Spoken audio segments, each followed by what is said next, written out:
ప్రభు పేరిట అందరికీ praise lord.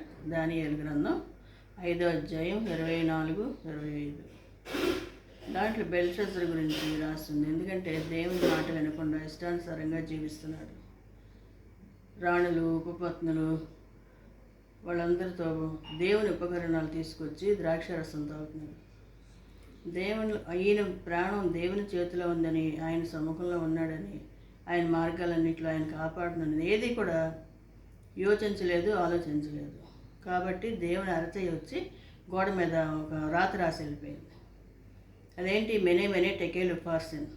మెనే మెనే అనగా దేవుడు విభాగించి లెక్కలు చూసినట్టు చూస్తాడు. టెకేల్ అంటే నిన్ను త్రాసులో తోచగా తక్కువగా కనబడుతుంది. ఉఫార్సిన్ అంటే నీ రాజ్యం మాదీలకు, పార్సికులకు వెళ్ళిపోయింది. తర్వాత ఆయన హతుడైపోయాడు బెల్షస్సరు. దేవుడు ఎంతగానో ఓర్చుకుని చూసి నా బిడ్డలు నా దగ్గరికి వస్తారని చూసినప్పుడు రావట్లేదు. ఇష్టానుసారంగా ప్రవర్తిస్తే ఆయన కోపం వస్తుంది కదా, ఆ రీతిగా చేశాడు దేవుడు అనమాట. కాబట్టి మనం దేవుని మాట వింటూ దేవునికి ఇష్టంగా మనం జీవించాలి. దేవుని కృప మనందరికీ తోడై ఉండను గాక. ఆమేన్.